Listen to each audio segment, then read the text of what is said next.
That breathtaking place, Baisaran Meadow near Pahalgam, the one they call mini Switzerland. Yeah, beautiful. It became the scene of absolute horror back on April 22nd. Sometime between maybe 2:4 and 3:0 p.m. Right in the afternoon. Exactly. This really peaceful tourist spot high up at 8,000 feet probably had about 250 people there, mostly tourists. And then this attack happened. How many attackers? Reports suggest around 4 terrorists, and they selectively killed 25 tourists, also a local poniwala, Syed Adil Hussein Shah, who apparently tried to resist them. Brave man. Terribly brave. 16 others were injured. Look, this isn't just, going over the headlines again. What we want to do here is really dig into the causes, take apart the aftermath, and try to understand the bigger implications of this. Especially for you, our listeners, preparing for the UPSC exams, connecting this to national security is key. Absolutely. It's more than just the immediate tragedy, isn't it? The Pahalgam attack, well, it gives us a crucial way to look at the complexities of India's security challenges. Okay. And this persistent issue of cross-border terrorism. By looking really closely at the what and the why, we can hopefully uncover some valuable insights, into the strategic weak spots and the impact on society that these events reveal. Okay, let's start there. Let's try and picture the scene right after the attack. People who were there, eyewitnesses, they paint a picture of this beautiful place just suddenly ripped apart by violence. The contrast must have been jarring. Totally. Imagine that meadow, usually full of tourists, ponies, laughter, just silenced by gunfire. There's this 10-foot-high chain-link fence, and now it's enclosing a space marked by bullet holes. And outside? Outside, the ground, the rocks, they've got bullet marks too. And just heartbreakingly, personal things scatter everywhere, like small kids' slippers, Oh, wow. broken sunglasses, purses, phones smashed on the ground. And inside the food area, chairs stained with blood. Just moments before, people were probably sitting there, enjoying the view. Those scattered belongings, especially the children's slippers you mentioned, that's such a visceral image. It really speaks to the targeting of innocence, doesn't it? That psychological impact terrorism aims for. It really does. It's the shattering of just normal life. And that contrast you mentioned between the peace people expected there and the sheer brutality, it's amplified by those details, the sunglasses, the slippers. They make the human cost so incredibly real. But even in that horror, there were immediate acts of, courage and kindness. Abdul Wahid Wani is a local pony owner, actually the head of the Baisaran Pony Operators Association. Okay. He was one of the first people there. His WhatsApp voice note, it was in Urdu, just this desperate plea for help. It captures the chaos. He said, "There are bodies on the ground, injured. We need help. Rush all horsemen and ponywalas to Baisaran." Wow, you can just imagine the panic in his voice. Exactly. And then, after sending that, he was going around to the injured, the terrified, saying simple things like, "Sapsi ko jaiga, everything will be fine," Trying to offer some comfort. while also organizing the rescue.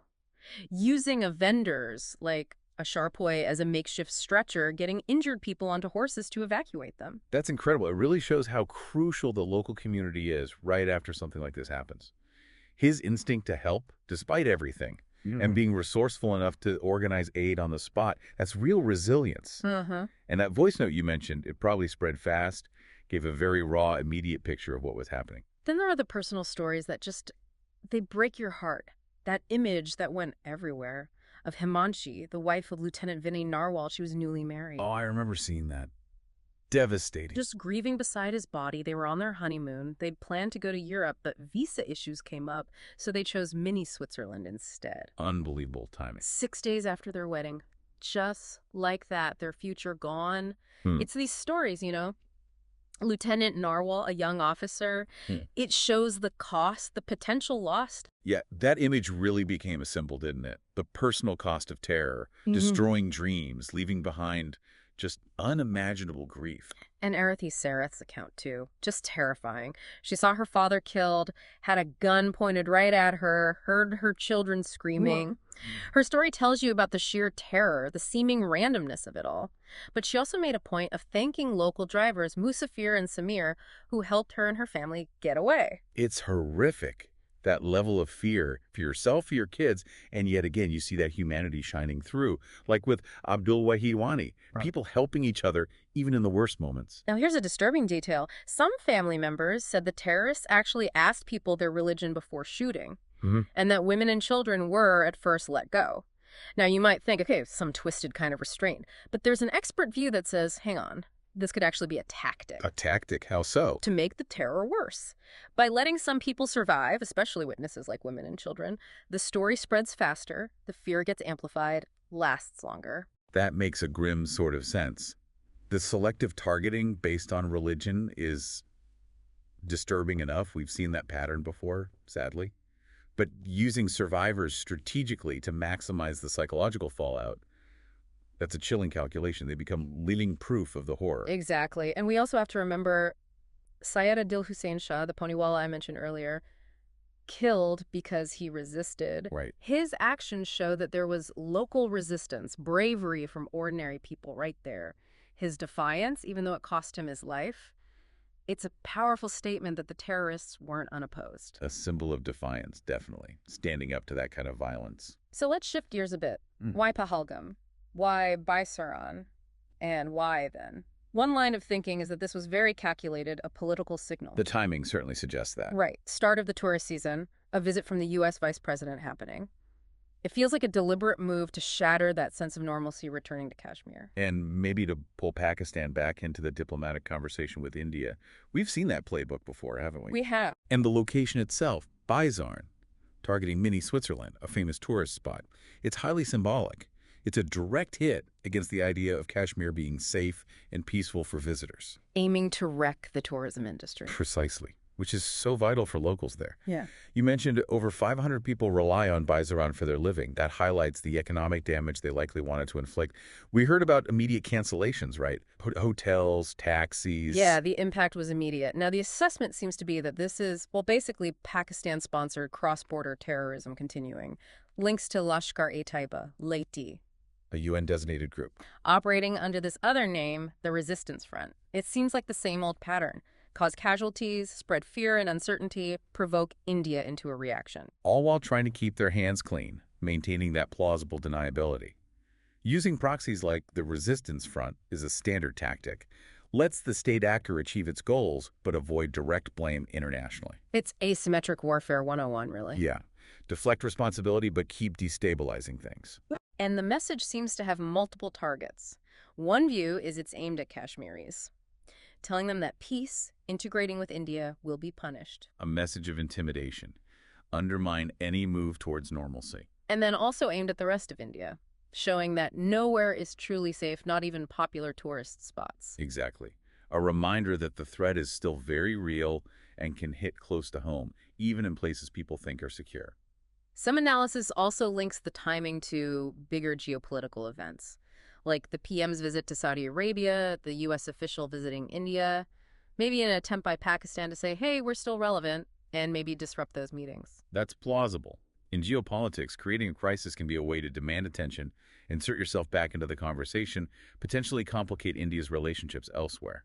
There was also some talk, though it was flagged as just speculation, that maybe this was retaliation for some action India might have taken against terrorist leaders. Retaliation is often in the mix in these situations, but yeah, without solid proof, it's just one possible factor among others. We need to be careful not to jump to conclusions. Okay, so let's look at the immediate fallout. India's response. What did we see? Well, some pretty swift actions. Downgrading diplomatic ties with Pakistan, that was one. A strong signal. Definitely. Then there was the move to hold the Indus Waters Treaty in abeyance. That's significant. People have talked about reviewing that treaty before, haven't they? They have. And there are international examples of countries managing shared rivers outside strict treaties. But actually doing it represents a potential shift in India's long-standing policy. It signals things are serious. And asking Pakistani citizens to leave India? Yes, that too. And on the other side, reports came in of Pakistan closing its airspace, some firing across the line of control. So tensions immediately ratcheted up. Very much so. Yeah. These are standard, though serious responses in the immediate aftermath. What about the diplomatic front internationally? The expectation is a major push by India, trying to get the international community to act. Things like cutting off military aid or even non-humanitarian aid to Pakistan. Putting the squeeze on. Right. Reviewing funding from multilateral banks, maybe freezing projects in Pakistan-occupied Kashmir, pushing again for UN Security Council sanctions against specific people or groups. Demanding extradition of wanted terrorists, too. That's usually on the list. Yeah. And renewed pressure through the FATF, The Financial Action Task Force. Ah, yes, the anti-money laundering and terror financing watchdog. Being on their gray list really hurts a country's economy. Exactly. It's a key pressure point. The overall strategy is about isolating Pakistan internationally, pushing them to take real action against terrorist groups on their soil. Using bodies like the UNSC and FATF is crucial for that. And on the ground, security-wise. The immediate focus, obviously, is finding the attackers in J&K, but doing it carefully, protecting civilians. The talk is of a well-planned response, maybe using surprise, definitely sharing intelligence better with partners. It needs to be carefully handled. Absolutely. A calibrated response is key. Avoid making things worse, keep civilians safe. Any operations need very careful strategic planning. There's also a mention of Pakistan potentially pulling out of the Simla agreement and maybe seeking a limited war to get international mediation involved again. What's the significance of the Simla agreement? Okay, so the Simla agreement was signed back in '72, after the '71 war. It basically set the rules for India-Pakistan relations, settle disputes peacefully, talk directly. Bilaterally. Yes. So Pakistan withdrawing, well, it might be more symbolic than practical given how things have been, but it could signal a complete breakdown of that framework and a desire to bring in third parties to re-internationalize the Kashmir issue. I see. And finally, just the sheer grief locally and across India. You mentioned the bond in Dombivli near Mumbai for the victims from there. Yes, those displays of community grief, the solidarity, they really underscore the human cost. And the stories from the families are just gut-wrenching, powerful reminders of the lives cut short. Which brings us to the bigger picture, the long-term issues. There seems to be a strong feeling this points to a major intelligence failure. It does raise serious questions. A lapse in security at a really key tourist spot, which is also a gateway for the Amarnath Yatra. People are asking, where were the armed police? How effective is the drone surveillance, the electronic monitoring in an area like that? These are critical questions. Given Pahalgam's importance, both for tourism and the Yatra pilgrimage, security should have been much tighter. The apparent lack of a visible security presence, questions about surveillance, that needs a deep dive investigation. And then officials apparently said Baisaran Meadow didn't even have police permission to be open for tourists then. Which makes it even more puzzling. And it wasn't the first time Baisaran was seen as a risk. It was closed during the Amarnath Yatra in 2024, apparently. That really highlights the lapse, doesn't it? If there were known concerns, previous closures, why was it open and seemingly unprotected? There needs to be accountability there. The long-term hit to Kashmir's tourism could be huge. Investments, people's livelihoods. Oh, undoubtedly. An attack like this creates fear. You'll see cancellations, fewer visitors, at least for a while. That hits the local economy hard, especially communities so dependent on tourism. It could scare off future investment, too. So what's the way forward? The analysis seems to point towards needing a much more sustained, strategic approach to counterterrorism. Yes, not just reacting after each incident. It requires, well, a few key things. Political agreement across the board is one. Easier said than done sometimes. True, but crucial. Plus, continuously improving intelligence, gathering it, analyzing it. Diplomatic efforts need to be relentless, requiring stamina, and strategic patience, not expecting quick fixes. And imposing real costs on the adversary. Credible, visible costs that add up over time. Exactly. That's consistently emphasized, making sponsorship of terror too costly to sustain. There's also a point about needing institutional memory. Policy shouldn't drastically change just because the government changes. Absolutely vital. Consistency is key in a long fight like this. You need to build on past experiences, learn lessons, refine strategies, not just scrap everything and start over every few years. We heard from a retired military voice suggesting India has to be realistic, maybe accept that there might be casualties in any response. Don't expect 100% success all the time. That's a sobering but realistic take. Any strong response involves risk. The public and the government need to understand that achieving perfect security, zero casualties, might just not be possible against this kind of threat. It's the unfortunate reality of these conflicts. And what if escalation is actually what Pakistan's leadership wants?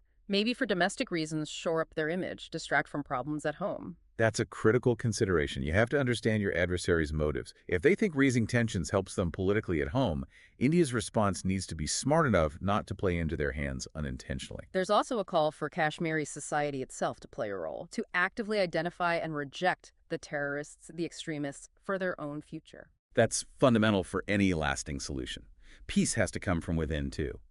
The local population has a huge role in isolating terrorists, realizing that their own future depends on stability, not the kind of bleak future these groups offer. Drawing a contrast with what life is like in regions controlled by similar groups. Precisely. Eh.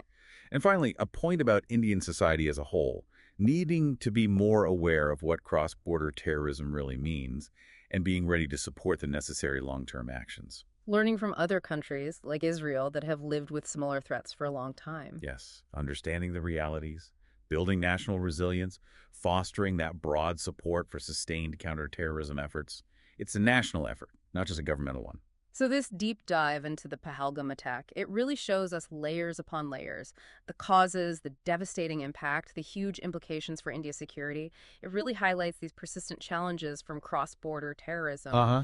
and the absolute need for strategies that are smart, nuanced, and built for the long haul. Exactly. It's a stark reminder, isn't it, of all the different threats India faces. It forces us to think about the human tragedy, the strategic messages being sent, how vital our intelligence and security are, the global context, and just how deeply this violence affects society. And for all of you listening, especially those preparing for the UPSC, maybe chew on this. How does something like Pahalgam actually shape India's counterterrorism policy? How does it shift our relationships with neighbors or the dynamics inside J&K itself? What are the ethical questions that come up? And what could real long-term solutions for peace and security in the region even look like? It's worth digging deeper into India's counterterrorism strategies, the history of the conflict in J&K, and, the sheer complexity of India-Pakistan relations.